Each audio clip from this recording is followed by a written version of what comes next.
Daf Nun Aleph, we start with Nun Amid Beis, 2 lines up before the end of the Amud. Nun Amid Beis, Esvei Rava LeRav Nachman. Now, Rav Nachman was committed to an opinion that if there's a chavata, which means the animal falls 6 tfachim and dies, then it becomes a treifa, which means that you cannot shecht it and eat its meat. This was the statement and the psak of Rav Nachman. And this is earlier on Daf Nun Amid Beis. And Rav Nachman, Alma, the Gemara says that Kasav Rav Nachman chavata b'pachos me'asar. Normally we assume, and Rav is going to try to prove against Rav Nachman our assumption that it's got to be a fall of at least a minimum of 10 tvachim, which is approximately 80 centimeters, in order for the animal to die as a result of the fall when it hits the ground. But Rav Nachman changed it to 6 tvachim. So Esvei Rav Nachman, Rav asks a question from our Mishnah on Rav Nachman. The Mishnah says, Hayu pchusim me'asar tvachim, if the digging into the ground was less than 10 tvachim deep, v'nafal l'socho sharo chamor umeis, potter. The Mishnah says that you don't have to pay for a bar that damaged a shar that fell into a bar unless that bar was minimum of 10 tfachim deep. My timer. Shouldn't we assume, says Rav, the reason why the palapar is potter in the case of pachos me'asar tfachim is mishum de les bechavata, meaning the animal's fall is not powerful enough, the collision, to generate its death unless it was a minimum of 10 tfachim. So that would mean that if it fell 6 tfachim, it's not a treifa, it's not doomed to die, and therefore you could be able to be matir the basar with shchita. And now we turn to Daf Nun Aleph. The Gemara says, "Lo, that's not what the intention of the Mishnah is. The Mishnah doesn't maintain that if it's less than 10 tfachim, the chavata could not kill the animal that fell less than 10 tfachim. The animal could fall less than 10 tfachim and become a treifa through that chavata, but nevertheless the balabar is potter. Why? Bishum de lesbe havla. So this concept of havla is a sugya back on Daf Nun in the name of Rav as to why the balabar is chayev. Is the balabar chayev because of chavata, or perhaps because of havla, which means that any animal that falls into the bar and breathes the foul air, the intake of that foul oxygen is what kills the animal. And that's why Yechayev Mishum Bar.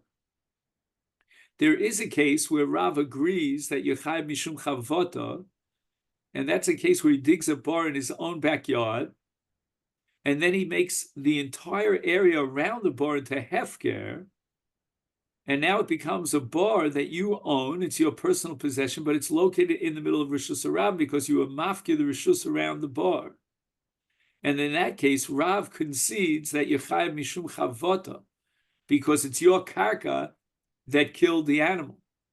So in a normal case, a classic case of bar, where you go into Rishus Rav and you dig a bar, there the karka bar doesn't belong to you. So we can't say that if the animal dies from chavata, the collision with the karka bar, that you're chayav for creating that bar, because that karka is not yours. But we could be mechayev you,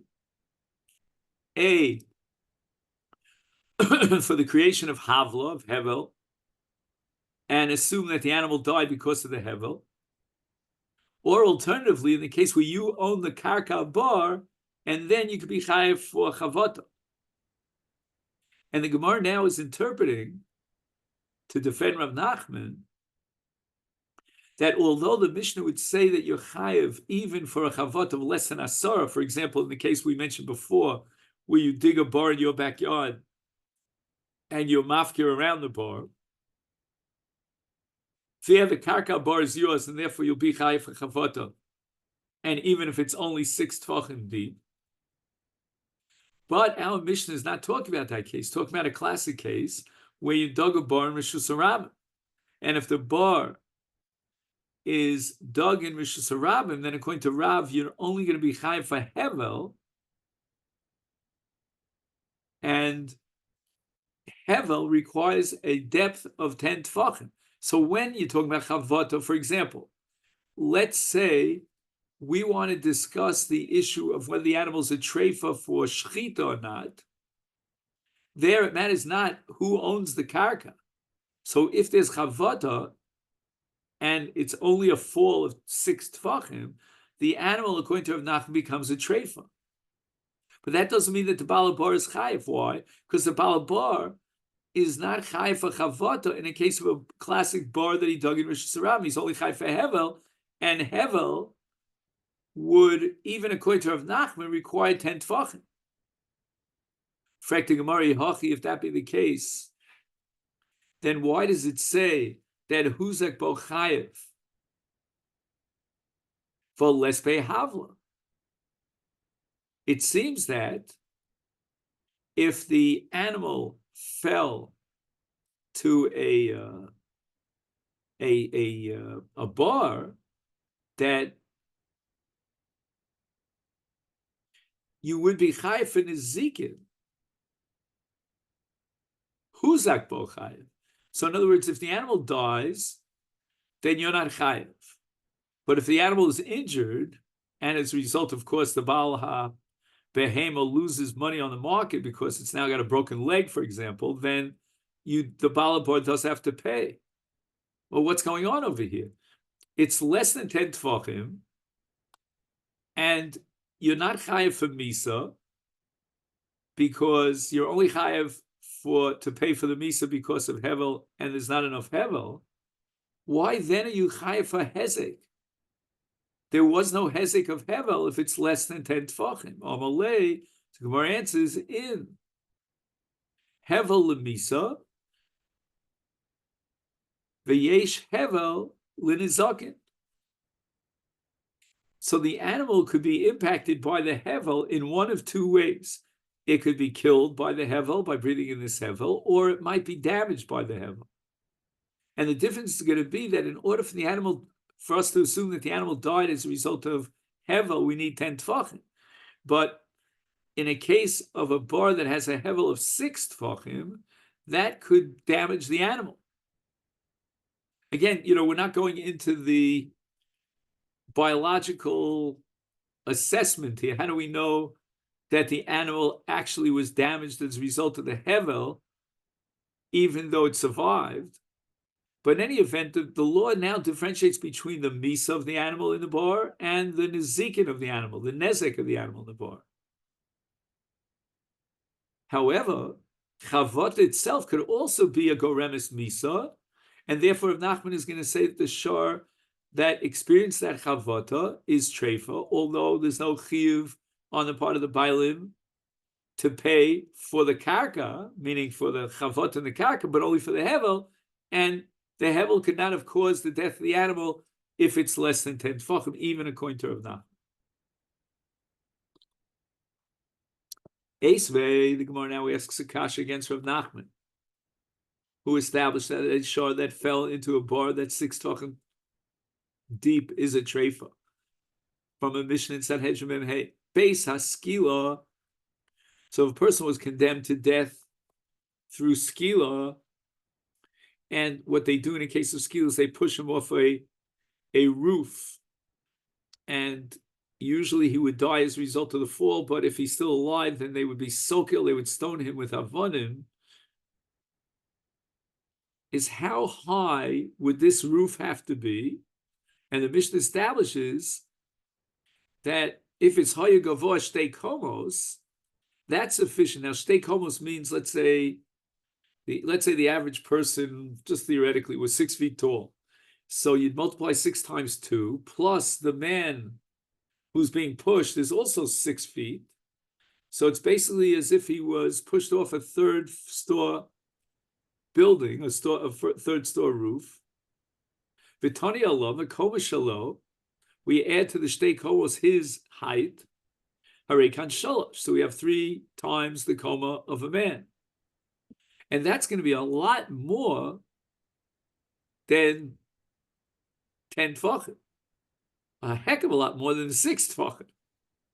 So V'isal Kedaitek, according to you, Rav Nachman, that yesh chavota b'pachos me'asora, that you can kill someone through chavota, the impact on the ground, even if it's only 6 tfachim deep. Lamali kuli high. Why do we have to climb up to the 3rd floor of a roof to push him off and guarantee that he'll die? He'll die with a 6 tfachim high fall. Oh, and you're okay with the Mishnah because you hold that the animal would not die from chavata unless it was 10 tvachim. So why not push him off 10 tvachim height? Why 3 komos? Ella, rather, we're going to have to explain. Kirav Nachman, based on another statement of Rav Nachman. Now, watch what goes on over here. We are caught between 2 polar extremes. As we'll soon see, Rav Nachman is going to teach us that when you put someone to death, you try to ease the death, which is the Torah's compassion even for someone who deserves to die. Right. On the other hand, you might be paying a price here. Meaning what? You want the person to die an easy death, a quick death, so that the process of dying will not be extended, will not be elongated. But on the other hand, by speeding up his death, you might be in violation of what's called nivul hames. You might actually dismember his body totally. So the higher we go up for the roof to do the skila, the more nivul there'll be in his body. On the other hand, you gain that there'll be a quicker death. You don't prolong his death. Omar Rav Nachman, Omar Rabba Barafu, Omar Krav, Yahaftal Recha Kamocha, Barlo, it's a pasuk in Parshas Kedoshim, Barlo, Misa Yofa.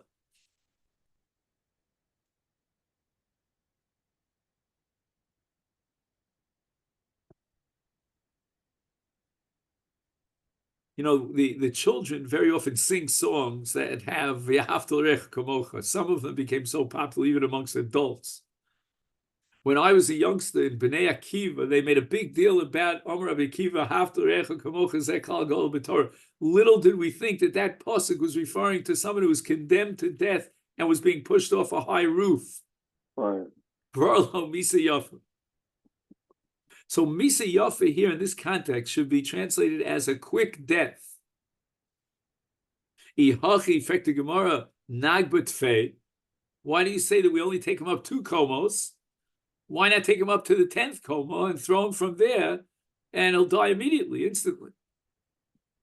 Mishum diminavel. Because the higher you send him off a higher ledge, his body falls apart.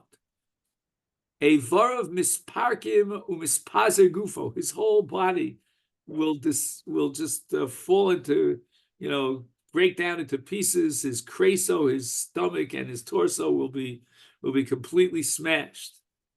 So therefore, we try to find the middle of the road. And this is a compromise between the 2 polar extremes. On the one hand, we want it to be a relatively quick death. On the other hand, we don't want his body to be totally demarred and totally ripped apart. So we find this middle of the road, which is shtei komos. But l'maisa, in terms of the death, it could be that enoch hinami, it might be a slow death, but even if it's much, much shorter, much, much lower down, you could still fulfill the mitzvah of killing a person who's condemned to die. Esvei. Another kasha that we raise against Rav Nachman this time from a brisa. And this brisa is interpreting the halacha of makeh. The Torah obligates us in Parshas Ki Tetzei in the mitzvah of makeh. And there's an extra word in the pasuk. It says ki yipol hanofel. The reason why you're obligated to set up a fence around your roof and the Torah says lo tosim dom veisecha, that somebody might fall off the roof and die, is ki yipol and nofil mi menu. And what's the extra word mi menu? Mi menu v'lo l'tocha. In other words, the reason why the Torah obligates us in the midst of makeh is because we're afraid of a person falling from a high place over the fence, so to speak, of a very low fence of his gag into Rishus Harabim.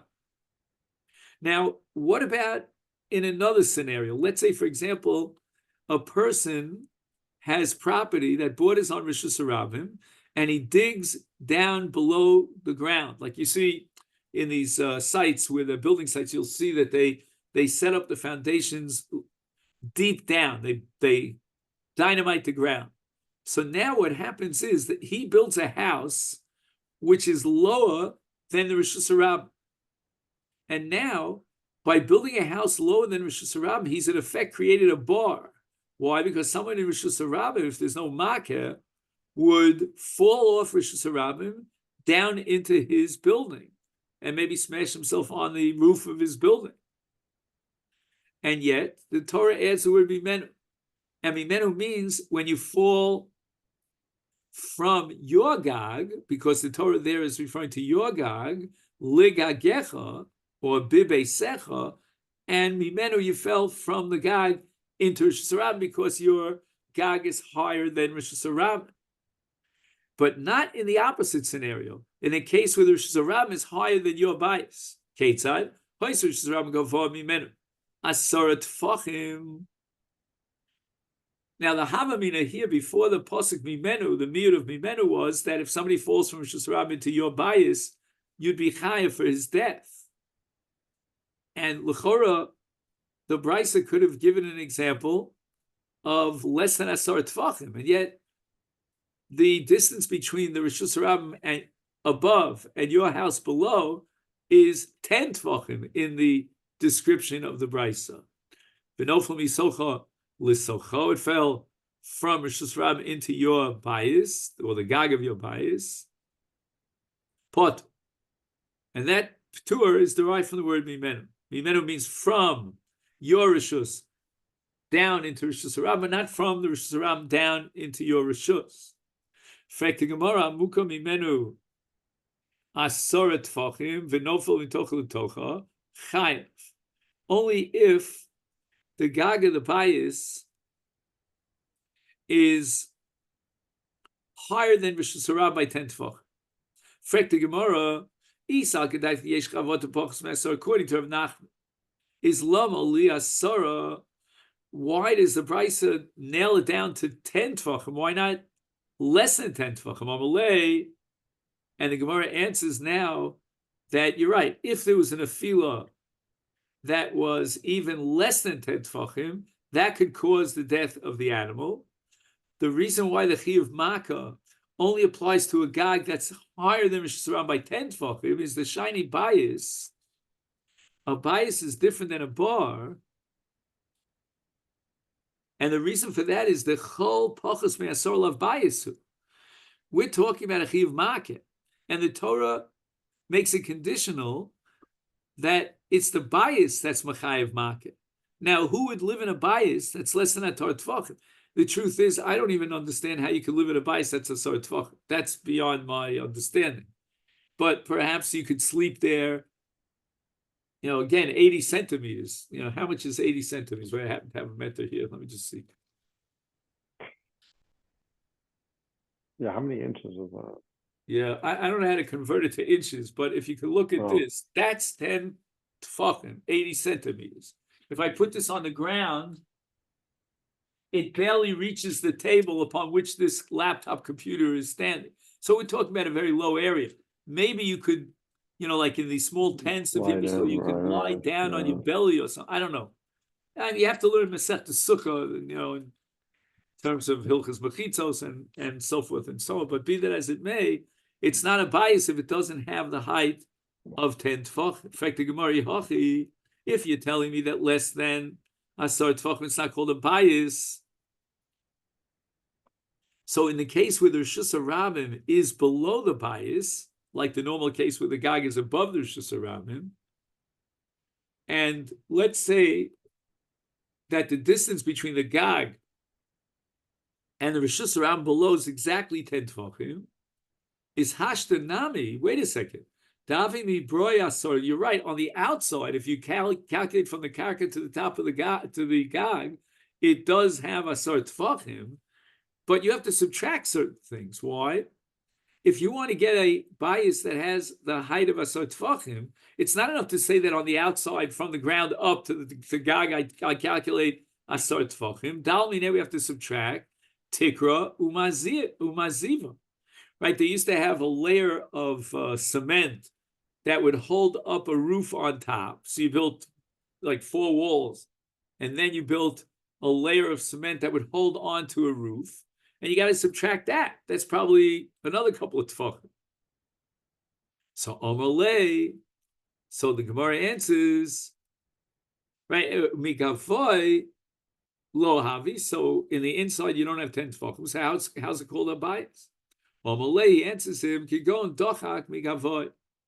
Inside his house, he dug beneath the ground. So then, therefore, from the bottom floor of his house up to the maziva and the tikra above it, there is 10 tefachim. So even though from the outside you would say, well, there's no 10 tefachim here because you have to subtract the tikra maziva, but here he dug below, and that's called chokak. He did a chakika below. If so, the Gemara asks, Kilo havi nami ma broyasor. So why did you tell me that from the outside you see 10 tefachim? Even if you see less than 10 tefachim, that's irrelevant because inside his house he dug below. And the Gemara says, Mishkach say dahavi migavoyasora.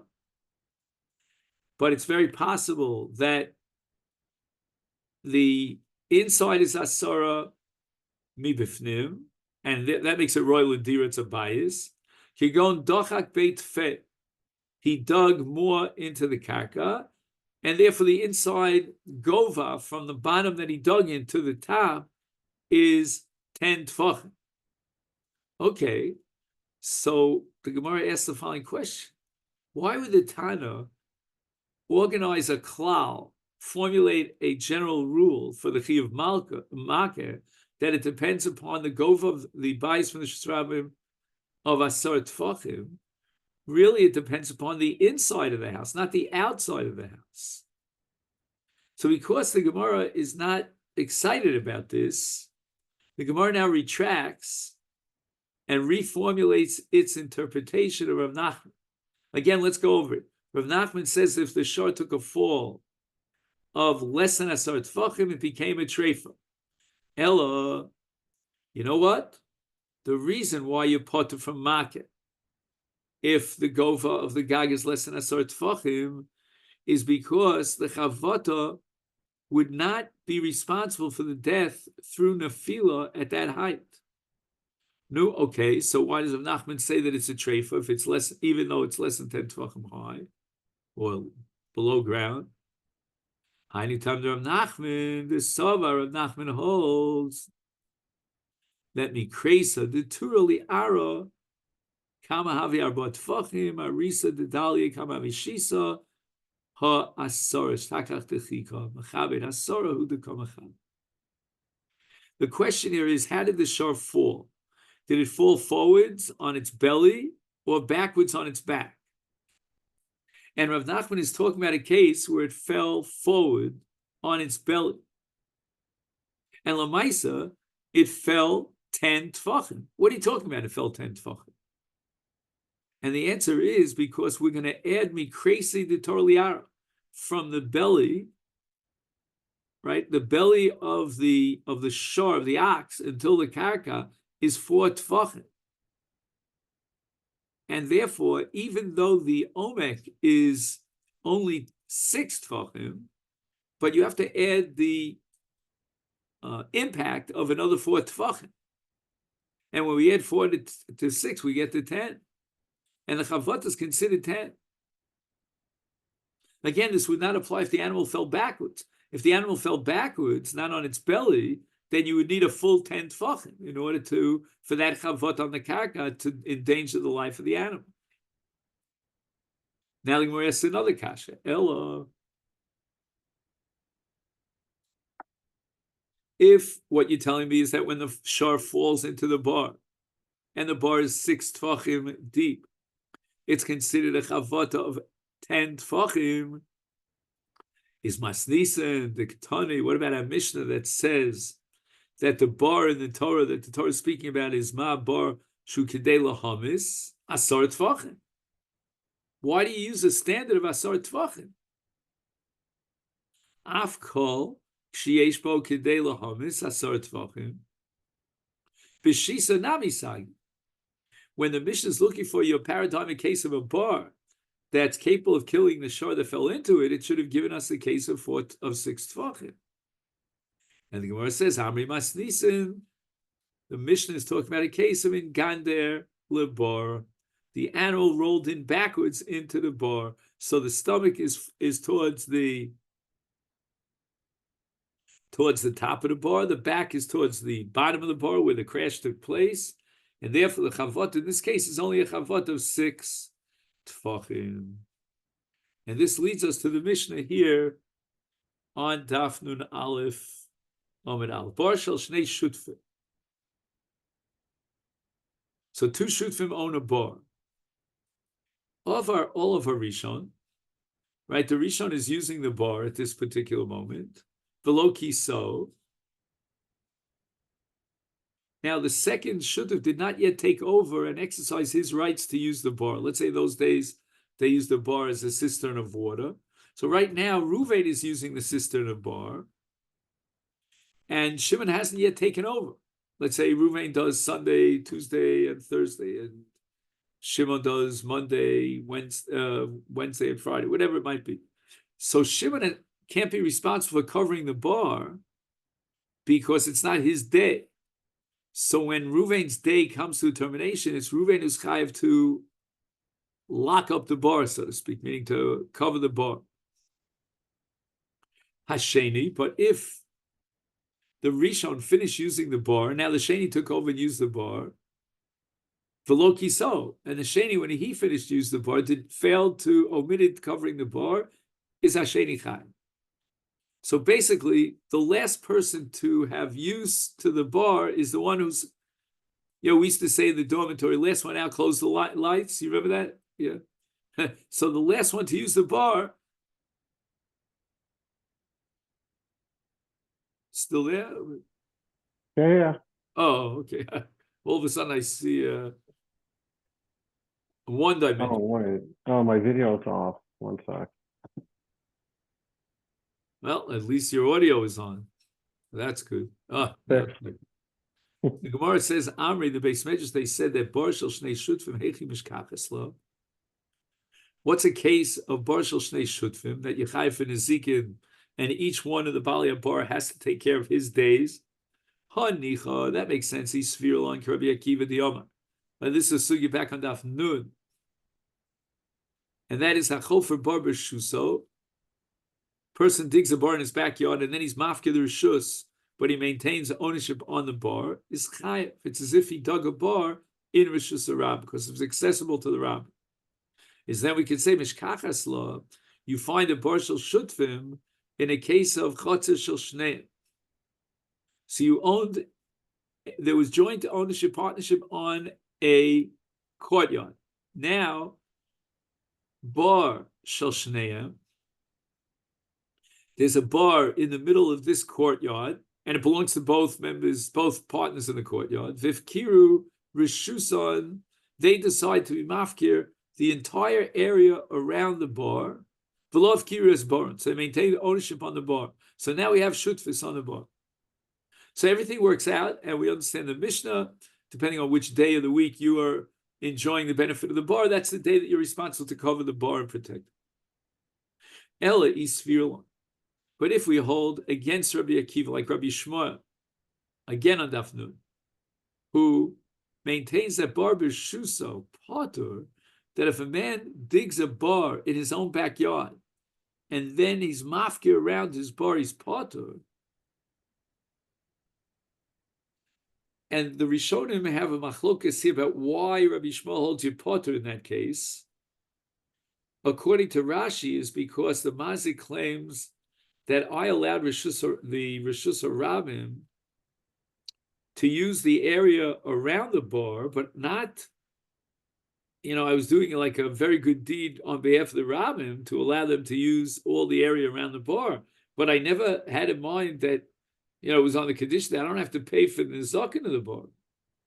However, Tosfos has a different interpretation, that the Balabar has to say, has a right to say that, look, I dug the bar and I was allowed to dig the bar. It was in my backyard. Therefore, you shouldn't have allowed your shard to get too close to my bar. So it means that you weren't responsible for creating the bar, because at the time you created the bar, it was in your rishus. But be that as it may, no matter what the reason is, Rabbi Yishmael contends against Rabbi Akiva, and he holds that bar b'shuso is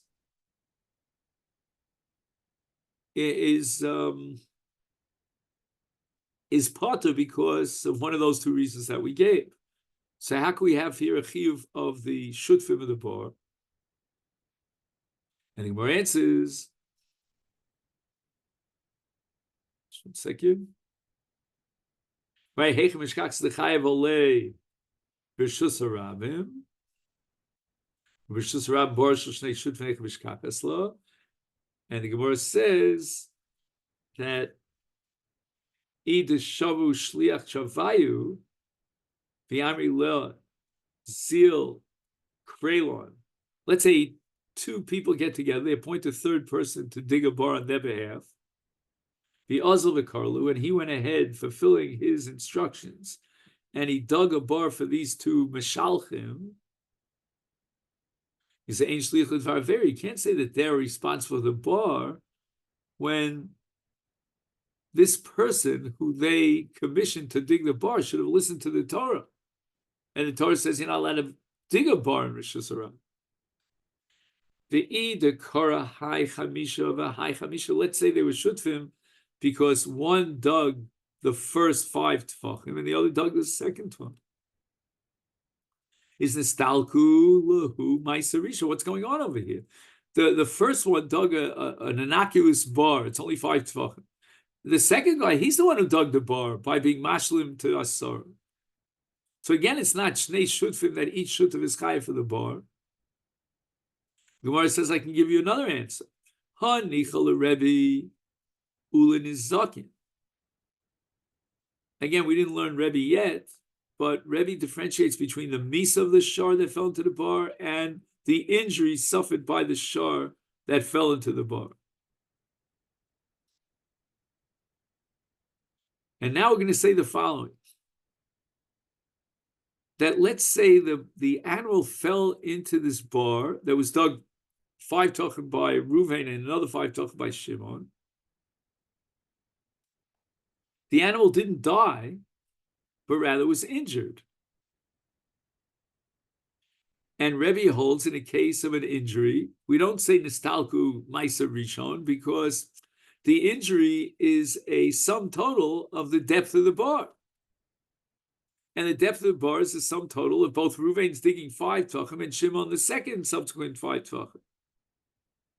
Is mishkachas le, now we can find a bar of shnei shutfin in Rishus Harabim that you're chayav for. That's good according to Rebbe.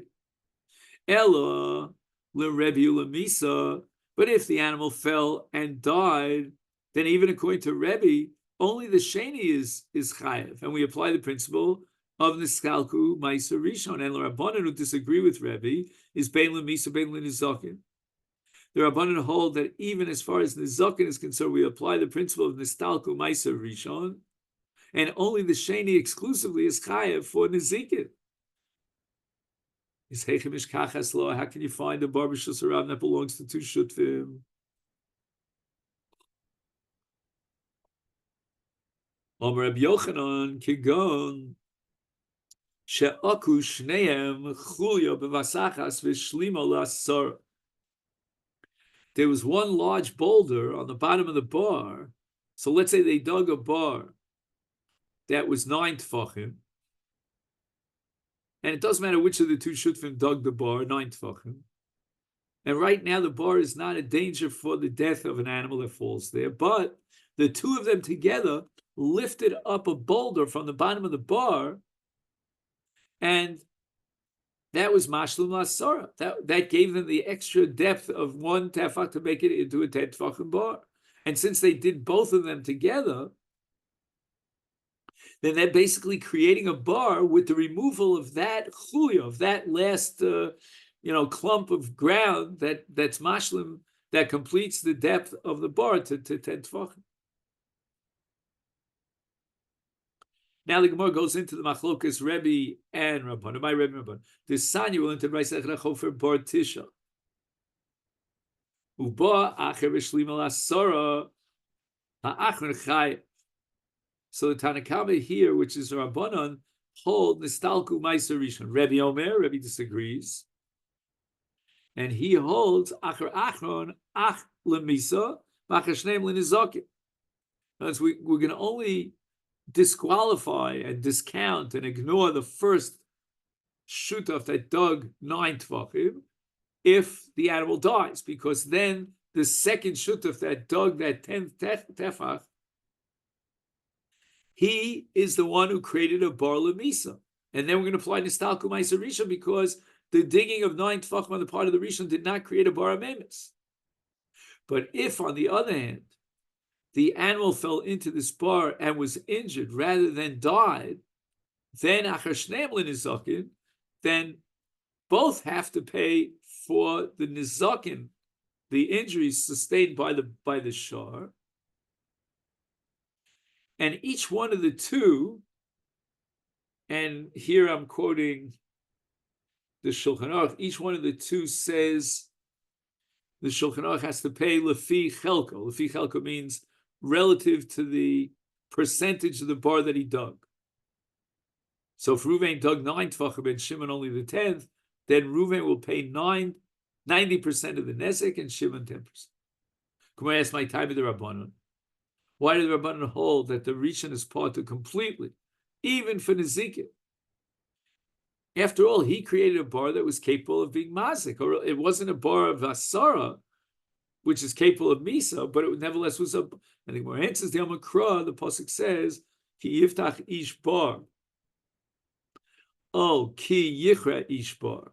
So why did the Torah have to say both psicha when you open the bar and number 2 when you dug a bar? Ilna psicha chayav ala kriyah kolshkein.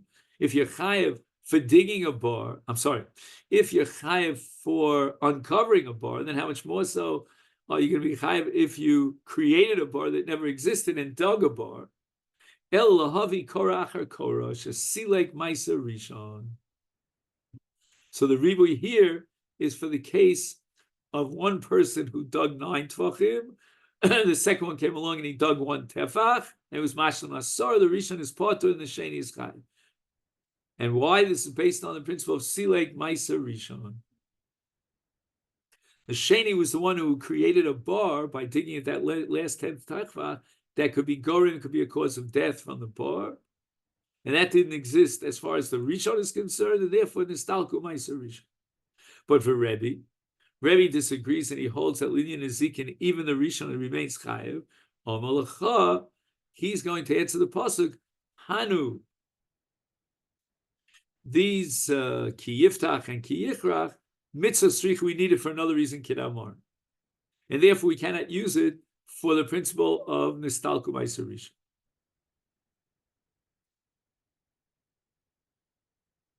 They need the dinim for shmiras habar, and that's what the Gemara is going to pick up a little bit later on. Okay, then, so we'll stop here. Okay, shkoyach. And whatever we were able to accomplish, I was hoping we'd get at least till Nun Aleph on the base, but it doesn't matter.